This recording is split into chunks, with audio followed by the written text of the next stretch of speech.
the Lakers. That's their third team foul.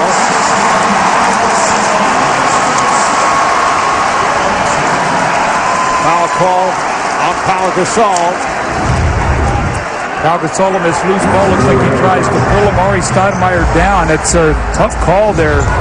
Very much incidental contact on that play.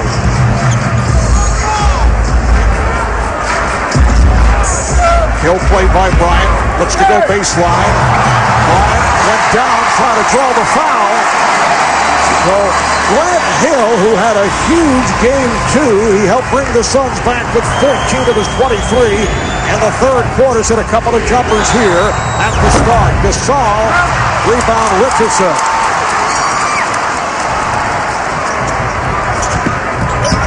Richardson challenged Gasol against Lopez.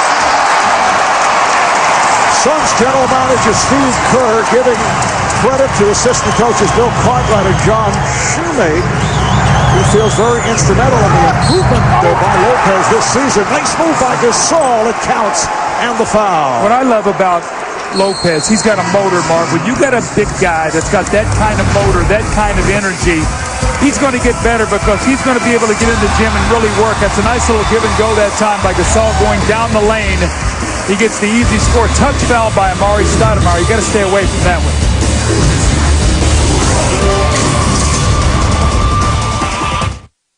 Facts presented by Coors Light. Doug, how about your keys for tonight? Well, the zone effect, Mark, we talked about a little bit while ago, but the ability of the Suns to keep the Lakers off the free throw line, plus 21 for the Suns in that game 3. And for the Lakers, points in the paint only plus 4, so that paint differential came way down from 20 in the first game down to 4 in game 3. Three-point line, way too many threes for the Los Angeles Lakers, and their 3 playoff losses, an average of almost 29. In their wins, only 18, so you can see how they managed that, getting the paint. Odom and Artest, they got to bounce back tonight, 8 of 27 in Game 3, and an encore performance from Nash and Stoudemire. Stoudemire with 42 and 11, got to the line 18 times. How about Steve Nash? 17 points with his 15 assists. He had his hands in 53 of the Suns' points. On the subject of the disparity at the free throw stripe, as Richardson on the drive, not able to hit. Kept alive, and then Lamar Odom just checked in, able to come up with that loose ball. Phil Jackson said no argument about the difference in foul shooting. Said the Suns attacked the rim, we did not. You know, 32 threes, they got hung out there, and they start falling in love with it. And Odom and Artest did not attack the rim at all. There's Odom on the drive. That's that area that Alvin Gentry was worried about with Pau Gasol catching it around the foul line. He's such a great passer. Is if you flash behind the paint or that little area back there that his Odom did, you're going to get the easy basket. Channing Frye just checked in. Has now missed his last 17 shots. He is now 1 for 21 overall in this series. Here's Artest firing one up. Bad shot. The save attempted by Richardson, who lands several rows back. Ends up flying into the crowd and looks to be all right. See, Mark, you have to have the ability, as we see Richardson here, just to all-out hustle. But Artest, when he doesn't have that shot, you call it taking up slack. You drive the ball at the defender, and then you make the play. No one presented themselves, and he had to take that wild shot at the basket.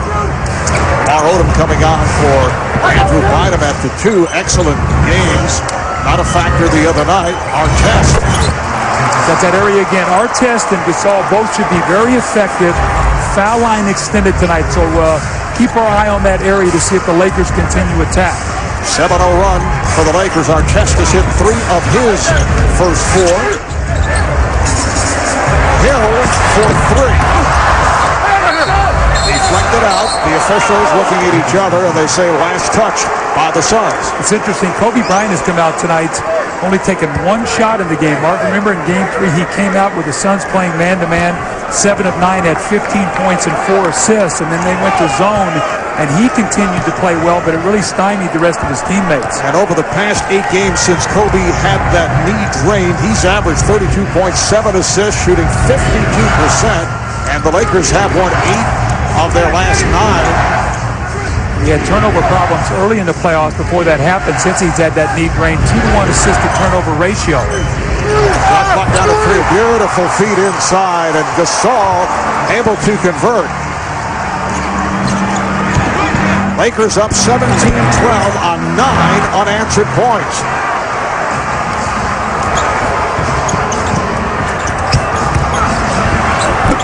Test rebounded by Fry. Nash pushing. Lakers get back. There's Nash on a spin with nowhere to go. Fry keeps it alive, and he draws the foul. That's a chance for him now to go to the line and make a couple free throws. Mark, it was interesting the other day in the ball game. Alvin Gentry put him on the free throw line to shoot the technical free throw. He was not the best free throw shooter on the floor at the time. It was actually Barbosa.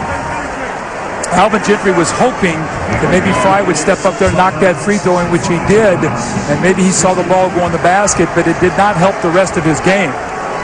Foul committed by Odom. Channing Fry started his NBA career with the Knicks, spent 2 years in New York, last year with Portland, a couple of years with the Blazers, particularly a disappointing second season, and shot the ball very well during the regular year for the Suns. In fact, 44% from three-point land, and now he's in a position, missing that first field goal attempt, 17 straight misses.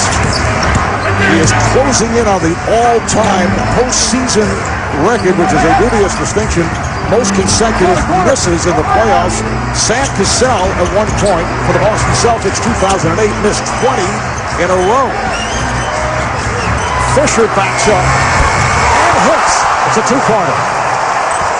The official, Jim Capers, was right on the scene checking out the spot. So the Lakers now lead at 19-14. Nash with a nice move. I thought Pau Gasol was going to come over there and maybe challenge that shot. Derek Fisher knocked Steve Nash off balance just a little bit, but the ability to hang in the air and kiss that ball off the glass with his left hand. And a timeout is taken by Phil Jackson with 2:21 left in this opening quarter. Good run put together by the Lakers. They are up by 3 here in Phoenix. Welcome back to Phoenix, where LA leads by 3. Andrew Bynum played 6 minutes early in the first quarter. He's on the bench now, adjusting a knee brace that he says is very uncomfortable and restricts his range of motion. Doctors say without it, he'd be prone to hyperextending his knee and further tearing the meniscus. Now, he played 7 minutes in the last game, then did practice yesterday, but there was still some swelling in the knee, and not the type that can be drained. Bynum has been advised that he definitely will need surgery at the end of the season, and until then, it is not going to get any better. The Lakers only hope that he can find a way to block out the pain and be a factor as the playoffs continue. Thank you, Craig. It has been an injury-hit season for Andrew Bynum. Now, Luke Walton, who has played sparingly in the postseason, hampered by back spasms, checked in here for the first time in the last couple of games. Well, the Suns have started out here tonight, Mark, once again, shooting very poorly, 7 of 22. They're 0 of 5 now from 3. That makes they shot 41% in the regular season. Stoudemire got the step on Gasol. And Amari starting to look more active, as we saw in Game 3. Not the case first 2 games of the series. Well, when you take Bynum out of the game and you put Gasol on Stoudemire, when he beats him off the drive, they don't have the shot blocking they normally have back there, so Amari really has a free run at the rim. Artest too strong on that shot, and a loose ball foul on the Suns. As we take a look at this drive, watch when Amari drives. Normally it would be Bynum coming over and giving some help. You see nobody getting there. Odom a little slow in the recovery. And they love to run a shot blocker over and make Amari shoot the ball over a contested 7-footer. Jared Dudley, who just checked in, called.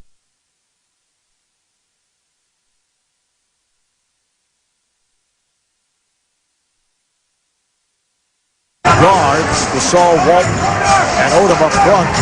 Kobe Bryant getting a rest. Minute 20 left in this first quarter. 1-point Laker lead. Fry guarding Gasol. Walton try to get it on the hop to Odom, but kicked out. Last touch by Fry. You can see the patience of the Lakers. Rather than taking that quick three, guys are driving the ball in the gaps, trying to get two guys to play them, and then finding someone going to the basket. That time the ball was kicked out of bounds. Shots clock at 6. Here's Walton. He pops out by Dudley, and it leads to a loose ball foul, putting the Lakers over.